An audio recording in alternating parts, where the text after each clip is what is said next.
శివాజీ చేసిన వ్యాఖ్యలపై మీ సమర్థిస్తున్నారా లేకపోతే వ్యతిరేక? సమర్థించడం ఏంటి అంత చెత్తగా మాట్లాడితే?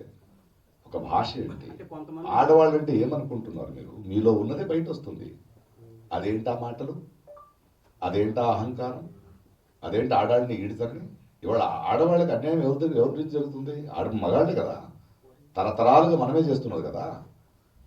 మీరు ఒక వేదిక మీద మాట్లాడుతున్నప్పుడు మీకు ఉండాలి. సరే, ఆయన క్షమాపణ అడిగాడు, బట్ ఒక సంస్కారాలు బలిదారు కదా. ఇప్పుడు ఆమెను ఆంటీ అనడం అంటే ఆడ భాష చూడండి. వాళ్ళకి ఆడవాళ్ళ బాడీ పార్ట్స్ తప్పితే తెలుగు రాదు వాళ్ళకి. ఆడ బాడీ పార్ట్సే మాట్లాడతారు. వాళ్ళు ఎంత సంస్కారాలు అనుకుని మాట్లాడుతున్నా అంత అసహ్యం అది. అనసూయ గారిని, అనసూయ లాంటి వాళ్ళని నేను సపోర్ట్ చేస్తాను. ఆడవాళ్ళని సపోర్ట్ చేయాల్సింది మా బాధ్యత, మా కర్తవ్యం అది. శివాజీ గారు కానీ ఎవరు కానీ ఒక వేదిక మీద మాట్లాడేటప్పుడు ఒళ్ళు దగ్గర పెట్టుకుని, మీకు ఒక వేదిక ఎందుకు ఇచ్చారు? మీకు భిన్నాభిప్రాయాలు ఉండొచ్చు. భిన్నాభిప్రాయాలు ఎలా చెప్పాలి? ఏ మాటలతో చెప్పాలి? భాష అది, తెలుగు భాష అది కాదు కదా. ఆయన ఇప్పుడు సారీ చెప్పాడు, బట్ మిగతా వాళ్ళు వదలరు.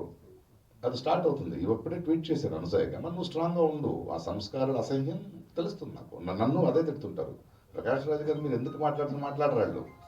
అమ్మని లాక్తారు, చెల్లిని లాక్తారు, కూతురు లాక్తారు. అంటే వాళ్ళ బ్రెయిన్ ఎక్కడుందో అక్కడే మాట్లాడతారు వాళ్ళు.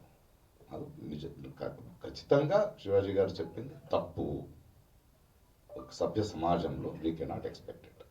మీరు ఎవరు చెప్పడానికి? మీ దృష్టి మార్చుకోండి.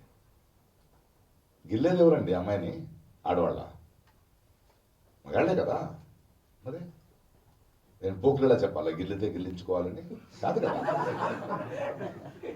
అన్యాయం కదా అది, తప్పది.